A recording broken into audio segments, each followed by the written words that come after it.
रखांगे।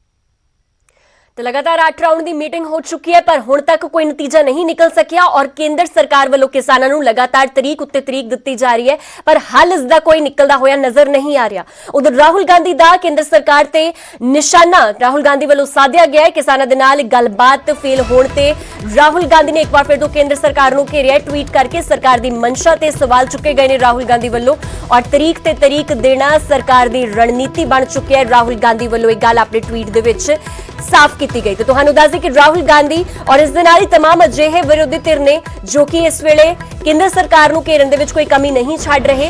तो तुहानू दस दें एक बार फिर तो राहुल गांधी वालों ट्वीट किया गया और राहुल गांधी ने अपने ट्वीट दे विच केंद्र सरकार ते निशाने साधे ने। किसानों दे नाल गलबात फेल होने ते राहुल गांधी वालों केंद्र सरकार को घेरिया गया है। ट्वीट कर सरकार की मंशा ते सवाल चुके गए ने और तरीक ते तरीक देना सरकार की रणनीति बन चुकी है। राहुल गांधी वालों एक गल कही गई है।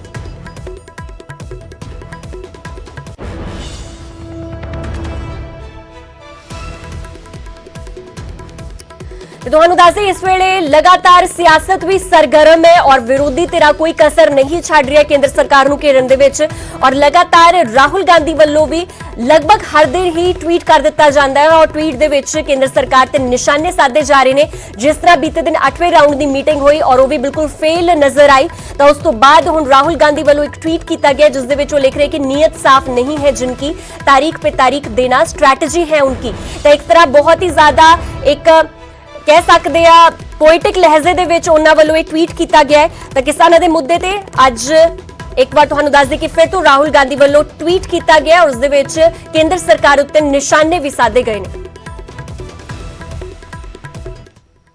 उधर किसानों के मुद्दे ते अज कांग्रेस की वर्किंग कमेटी की एक मीटिंग होने जा रही है। कांग्रेस प्रधान सोनिया गांधी इस बैठक की अगवाई करेंगे। सारे जनरल सकत्तर ते सूबा इंचार्ज इस दे विच मौजूद रहेंगे और केंद्र सरकार को घेरन की पूरी रणनीति तैयार की जाएगी। तुहानू दस दें कि कल बीते दिन जो एमपी इस वे जंतर मंतर ते धरना ला के बैठे हुए ने खास करके पंजाब के एमपी वो सारे मिलके आए ने प्रियंका गांधी नूं जिस तो बाद प्रियंका गांधी वालों एक गल कही गई सी कि तुसीं दसो कि किस तरह की रणनीति घड़ी जाए जिस दे नाल केंद्र सरकार नूं घेरिया जा सके जिस तरह इस आंदोलन दे विच असीं भी अपनी हिस्सेदारी पा सकीए। तो ये सारियां गल्लां जिहड़ियां ने वो अज दी मीटिंग दे विच होणगीआं। तो किसानां दे मुद्दे ते अज कांग्रेस वर्किंग कमेटी की बैठक होवेगी। इस बैठक दे विच सोनिया गांधी अगवाई करनगे और किस तरह अगली रणनीति तैयार की जाए खेती कानूनां ते किसानों के मसले ते किस तरह इसका हल कढ़िया जा सके ये सारे नूं लैके एक चर्चा की जाएगी।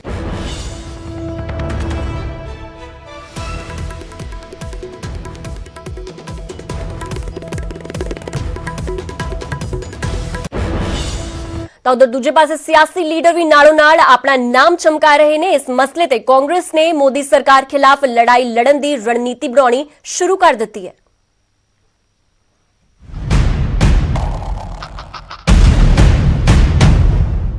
खेती कानूनों खिलाफ जंतर मंतर ते धरना लाई बैठे पंजाब कांग्रेस के एमपीज हाईकमान के दरबार पहुंचे। धरने के करीब 1 महीने बाद इन्हां एमपीज ते विधायकों की मीटिंग प्रियंका गांधी दे नाल हुई। रवनीत बिट्टू ने दावा किया है कि मुलाकात भावें 1 महीने बाद हुई है पर हाईकमान लगातार उन्हां दे संपर्क विच सी। प्रियंका जी लगातार राहुल गांधी जी हमसे वार्ता करते थे, लगातार पूछते थे भी क्या हो रहा है, क्या करना चाहिए। तो लेकिन हम उन्हें कहते थे भी अभी किसान जत्थेबंदियों ने ये कहा है इसमें कोई पार्टी इन्वॉल्व ना हो, इसलिए हमें बैकफुट पे रहना चाहिए।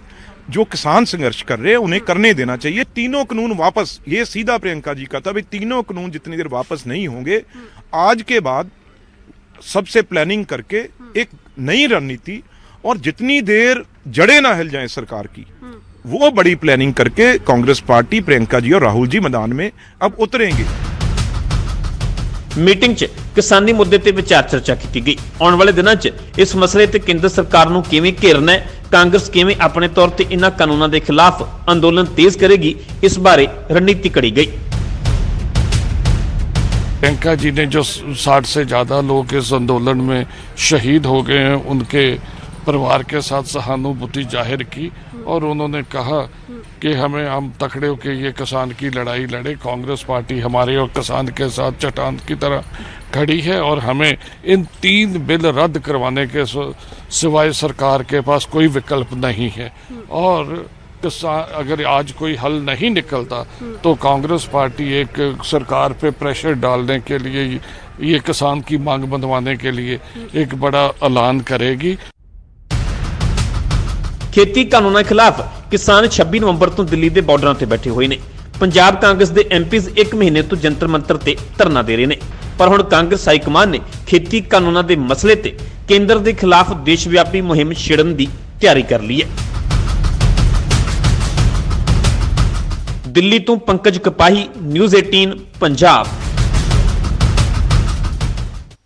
ਤੇ ਉਧਰ ਕਿਸਾਨ ਅੰਦੋਲਨ ਦੀ ਆਵਾਜ਼ ਸਿਰਫ ਦੇਸ਼ ਤੱਕ ਹੀ ਸੀਮਿਤ ਨਹੀਂ ਹੈ, ਬਲਕਿ ਵਿਦੇਸ਼ਾਂ ਤੋਂ ਵੀ ਆਵਾਜ਼ ਉੱਠਣ ਲੱਗ ਗਈ ਹੈ। ਕਿਸਾਨ ਅੰਦੋਲਨ ਤੇ ਬ੍ਰਿਟੇਨ ਦੇ ਵਿੱਚ ਵੀ ਸਿਆਸਤ ਤੇਜ਼ ਹੋ ਗਈ ਹੈ। ਸੰਸਦਾਂ ਨੇ ਪ੍ਰਧਾਨ ਮੰਤਰੀ ਬੋਰਿਸ ਜੌਨਸਨ ਨੂੰ ਚਿੱਠੀ ਲਿਖੀ ਹੈ। 100 ਬ੍ਰਿਟਿਸ਼ ਸੰਸਦਾਂ ਨੇ ਜੌਨਸਨ ਨੂੰ ਇਹ ਚਿੱਠੀ ਭੇਜੀ ਔਰ ਭਾਰਤ ਦੇ ਸਾਹਮਣੇ ਕਿਸਾਨਾਂ ਦਾ ਮੁੱਦਾ ਚੁੱਕਣ ਦੀ ਅਪੀਲ ਕੀਤੀ ਗਈ। ਪ੍ਰਧਾਨ ਮੰਤਰੀ ਮੋਦੀ ਦੇ ਨਾਲ ਗੱਲ ਕਰਕੇ ਇਹ ਮਸਲਾ ਚੁੱਕਿਆ ਜਾਵੇ। ਬ੍ਰਿਟਿਸ਼ ਸੰਸਦਾਂ ਵੱਲੋਂ ਇਹ ਗੱਲ ਆਪਣੀ ਚਿੱਠੀ ਦੇ ਜ਼ਰੀਏ ਬੋਰਿਸ ਜੌਨਸਨ ਨੂੰ ਲਿਖੀ ਗਈ ਔਰ ਦੱਸ ਦਈਏ ਕਿ ਇਸ ਤੋਂ ਪਹਿਲਾਂ ਬ੍ਰਿਟਿਸ਼ ਸੰਸਦਾਂ ਨੇ ਪ੍ਰਧਾਨ ਮੰਤਰੀ ਬੋਰਿਸ ਜੌਨਸਨ ਦੇ ਨਾਲ ਕਿਸਾਨਾਂ ਦੇ ਸਮਰਥਨ ਦੇ ਵਿੱਚ ਆਪਣਾ 26 ਜਨਵਰੀ ਦਾ ਭਾਰਤ ਦੌਰਾ ਰੱਦ ਕਰਨ ਦੀ ਵੀ ਮੰਗ ਕੀਤੀ ਸੀ। ਜੌਨਸਨ ਨੇ ਦੌਰਾ ਤਾਂ ਰੱਦ ਕਰ ਦਿੱਤਾ, ਪਰ ਇਸ ਦੇ ਪਿੱਛੇ ਕਿਸਾਨਾਂ ਨੂੰ ਨਹੀਂ ਬਲਕਿ ਬ੍ਰਿਟੇਨ ਦੇ ਵਿੱਚ ਕੋਰੋਨਾ ਦੇ ਨਾਲ ਵਿਗੜਦੇ ਹਾਲਾਤਾਂ ਨੂੰ ਇਸ ਦੀ ਵਜ੍ਹਾ ਦੱਸਿਆ। ਦੱਸ ਦਈਏ ਕਿ 26 ਜਨਵਰੀ ਦੀ ਪਰੇਡ ਦੇ ਵਿੱਚ ਇਸ ਸਾਲ ਬੋਰਿਸ ਜੌਨਸਨ ਭਾਰਤ ਦੇ ਮੁੱਖ ਮਹਿਮਾਨ ਵਜੋਂ ਉਹਨਾਂ ਨੇ ਸ਼ਿਰਕਤ ਕਰਨੀ ਸੀ ਔਰ ਉਸ ਤੋਂ ਬਾਅਦ ਉਹਨਾਂ ਵੱਲੋਂ ਇਹ ਦੌਰਾ ਟਾਲ ਦਿੱਤਾ ਗਿਆ। ਹਾਲਾਂਕਿ ਬੋਰਿਸ ਜੌਨਸਨ ਵੱਲੋਂ ਇਹ ਗੱਲ ਕਹੀ ਗਈ ਕਿ ਕੋਰੋਨਾ ਦੇ ਵੱਧਦੇ ਹਾਲਾਤ, ਖਾਸ ਕਰਕੇ ਜਦੋਂ ਨਵਾਂ ਸਟ੍ਰੇਨ ਆਇਆ ਹੈ ਉਸ ਤੋਂ ਬਾਅਦ ਉਹ ਕਿਸੇ ਵੀ ਤਰ੍ਹਾਂ ਕਿਸੇ ਵੀ ਦੇਸ਼ ਦੇ ਵਿੱਚ ਫੇਰੀ ਨਹੀਂ ਕਰਨਗੇ ਔਰ ਇਸ ਨੂੰ ਵੇਖ ਕੇ ਹੀ ਉਹਨਾਂ ਨੇ ਆਪਣਾ ਇਹ ਦੌਰਾ ਰੱਦ ਕਰ ਦਿੱਤਾ। ਪਰ ਤੁਹਾਨੂੰ ਦੱਸ ਦਈਏ ਕਿ ਇਸ ਤੋਂ ਪਹਿਲਾਂ ਜੋ ਕਈ ਬ੍ਰਿਟਿਸ਼ ਸੰਸਦ ਨੇ ਉਹਨਾਂ ਵੱਲੋਂ ਇੱਕ ਦਬਾਅ ਬਣਾਉਣ ਦੀ ਕੋਸ਼ਿਸ਼ ਜ਼ਰੂਰ ਕੀਤੀ ਗਈ ਸੀ ਕਿ ਕਿਸਾਨ ਅੰਦੋਲਨ ਦੇ ਮੱਦੇਨਜ਼ਰ ਉਹਨਾਂ ਨੂੰ ਆਪਣਾ ਯੋਗਦਾਨ ਪਾਉਣਾ ਚਾਹੀਦਾ ਔਰ ਇਸ ਕਰਕੇ ਬੋਰਿਸ ਜੌਨਸਨ ਨੇ ਆਪਣਾ ਦੌਰਾ ਰੱਦ ਕਰ ਦਿੱਤਾ।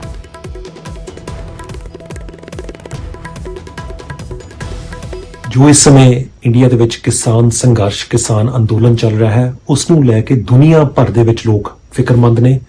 ਕਿਸਾਨਾਂ ਨੂੰ ਮੇਰਾ ਇਹ ਪੈਗਾਮ, ਇਹ ਸੁਨੇਹਾ ਹੈ ਕਿ ਬਹੁਤ ਸਾਰੇ ਲੋਕ ਮੇਰੇ ਵਰਗੇ ਜਿਨ੍ਹਾਂ ਦਾ ਆਪਣਾ ਪਿਛੋਕੜ ਇੱਕ ਪੇਂਡੂ ਖੇਤੀਬਾੜੀ ਪਰਿਵਾਰ ਦੇ ਨਾਲ ਸੰਬੰਧ ਤਾਲੁਕ ਰੱਖਦਾ ਹੈ, ਅਸੀਂ ਤੁਹਾਡੀਆਂ ਚਿੰਤਾਵਾਂ ਨੂੰ ਭਲੀ ਭਾਂਤ ਉਸ ਤੋਂ ਜਾਣੂ ਆ, ਵਾਕਿਫ ਹਾਂ।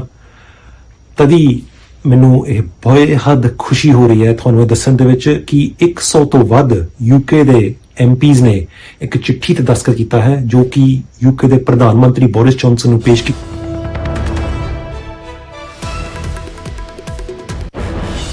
ਤੇ ਕੋਵਿਡ-19 ਮਹਾਮਾਰੀ ਨੇ ਆਪਸੀ ਨਿਰਭਰਤਾ ਦੀ ਭਾਵਨਾ ਨੂੰ ਮਜ਼ਬੂਤ ਕੀਤਾ ਹੈ, ਜਿਸ ਦੇ ਨਾਲ ਪੂਰਾ ਦੇਸ਼ ਇਸ ਮੁਸੀਬਤ ਦਾ ਇਕਜੁੱਟ ਹੋ ਕੇ ਮੁਕਾਬਲਾ ਕਰ ਸਕੇ।